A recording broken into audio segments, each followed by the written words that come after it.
Hi friends, ഇന്ന് ഞാൻ ഉണ്ടാക്കുന്നത് നമുക്ക് എല്ലാവർക്കും ഒരുപോലെ ഇഷ്ടമായിട്ടുള്ള വളരെ ടേസ്റ്റി ആയിട്ടുള്ള സേമിയ പായസത്തിൻ്റെ റെസിപ്പിയാണ്. അപ്പോൾ വീഡിയോയിലേക്ക് പോകുന്നതിന് മുമ്പായി എൻ്റെ ചാനൽ ആദ്യമായാണ് കാണുന്നതെങ്കിൽ പ്ലീസ് ഒന്ന് സബ്സ്ക്രൈബ് ചെയ്യണേ. സബ്സ്ക്രൈബ് ചെയ്യുന്നതിനോടൊപ്പം തന്നെ തൊട്ടടുത്തുള്ള ബെല്ലൈക്കൺ കൂടി ഒന്ന് പ്രസ് ചെയ്ത് കഴിഞ്ഞാൽ ഞാനിടുന്ന വീഡിയോസിൻ്റെയൊക്കെ നോട്ടിഫിക്കേഷൻ നിങ്ങൾക്ക് ലഭിക്കുന്നതായിരിക്കും. അപ്പോൾ നമുക്കിത് എങ്ങനെയാണ് ഉണ്ടാക്കണേന്ന് നോക്കിയാലോ. അപ്പോൾ അതിനായിട്ട് ഒരു പാനടപ്പിലേക്ക് വെച്ചിട്ട് അതിലേക്ക് ഒരു 2 ടേബിൾ സ്പൂൺ നെയ്യ് ഒഴിച്ചു കൊടുക്കാം.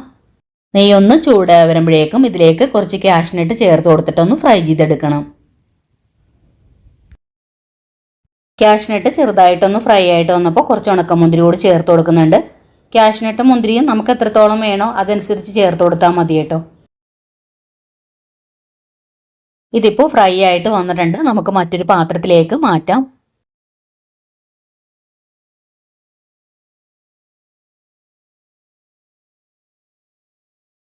ഇനി ബാക്കി വന്ന നെയ്യിലേക്ക് 250 ml കപ്പിൽ 1 കപ്പ് സേമിയാണ് എടുത്തിരിക്കുന്നത്.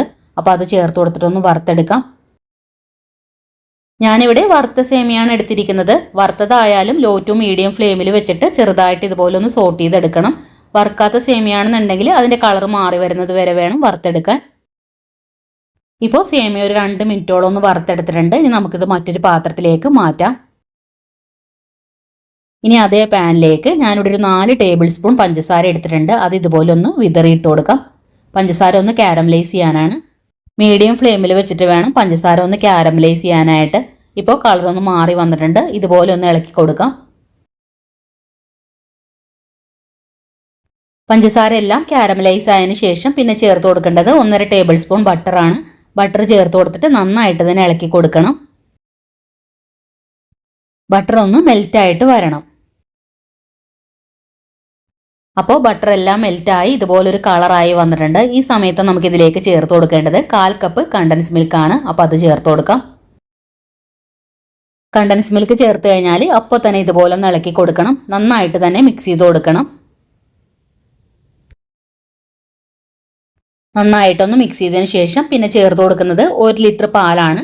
പശുവിൻ പാലാണ് ഒഴിച്ചു കൊടുക്കുന്നത്. നല്ലപോലെ ഒന്ന് ചൂടാക്കിയിട്ട് വേണം പാൽ ഒഴിച്ചു കൊടുക്കാനായിട്ട്. അതല്ല തണുത്ത പാലാണ് ഒഴിക്കണമെന്നുണ്ടെങ്കിൽ കാരമലൈസ് പെട്ടെന്ന് കട്ട പിടിക്കും. അപ്പോൾ അത് മെൽറ്റായിട്ട് വരാൻ കുറച്ച് സമയം എടുക്കും. അപ്പോൾ അതുകൊണ്ടാണ് ചൂടുപാൽ ഒഴിച്ചു കൊടുത്തത്. കൂടെ 1 കപ്പ് വെള്ളവും കൂടി ഒഴിച്ചു കൊടുത്തിട്ട് നന്നായിട്ടൊന്ന് ഇളക്കിയെടുക്കാം. ഇനി ഈ പാല് നല്ലപോലെ ഒന്ന് ചൂടായി വരണം. അപ്പോൾ ഇളക്കി കൊടുത്ത് തന്നെ ചൂടാക്കി എടുക്കണം. ഇനി ഇതിലേക്ക് ചേർത്ത് കൊടുക്കേണ്ടത് ഞാനിവിടെ 4 ടേബിൾ സ്പൂൺ ചവ്വരി 1 മണിക്കൂർ വെള്ളത്തിലൊന്ന് കുതിർത്തെടുത്തിട്ടുണ്ടായിരുന്നു. അപ്പോൾ അത് ചേർത്ത് കൊടുക്കാം. ചവ്വരിയും കൂടി ചേർത്ത് കൊടുത്തിട്ട് നന്നായിട്ട് തന്നെ ഇളക്കി കൊടുക്കണം. ചവ്വരി ചേർത്തിട്ട് ഒരു 2 മിനിറ്റ് ഒന്ന് ഇളക്കിയതിന് ശേഷം പിന്നെ നമ്മൾ വറുത്തെടുത്ത സേമിയ അതിലേക്ക് ചേർത്ത് കൊടുക്കാം. എന്നിട്ട് നല്ലപോലെ ഒന്ന് ഇളക്കി യോജിപ്പിക്കാം. ഇനി ഈ സേമിയയും ചവ്വരിയും വെന്ത് വരണം. അപ്പോൾ അത്രയും സമയം കൈവിടാതെ ഇതുപോലെ ഒന്ന് ഇളക്കി കൊടുത്തുകൊണ്ടിരിക്കണം. ഇപ്പം ഇത് നല്ലപോലെ ഒന്ന് തിളച്ച് സേമിയയും ചവ്വരിയൊക്കെ വെന്ത് തുടങ്ങിയിട്ടുണ്ട്. ഈ സമയത്ത് മധുരം നോക്കിയിട്ട് പാകത്തിനുള്ള പഞ്ചസാര ചേർത്ത് കൊടുക്കാം. ഞാനിവിടെ 7 ടേബിൾ സ്പൂൺ പഞ്ചസാരയാണ് ചേർത്ത് കൊടുക്കുന്നത്. നമ്മൾ ആദ്യമേ കണ്ടൻസ് മിൽക്ക് ചേർത്ത് കൊടുത്തത് കൊണ്ട് മധുരം നോക്കിയിട്ട് വേണം ചേർത്ത് കൊടുക്കാനായിട്ട്. എന്നിട്ട് എല്ലാം കൂടി നന്നായിട്ട് ഇളക്കി യോജിപ്പിക്കണം. ഇപ്പോൾ 6-7 മിനിറ്റ് ആയിട്ടുണ്ട്. സേമിയയും ചവ്വരിയൊക്കെ വെന്ത് തുടങ്ങിയിട്ട് ഈ സമയത്ത് 1 ടീസ്പൂൺ ഏലക്കപ്പൊടി ചേർത്ത് കൊടുക്കുന്നുണ്ട്. എന്നിട്ട് ഇളക്കി യോജിപ്പിക്കണം.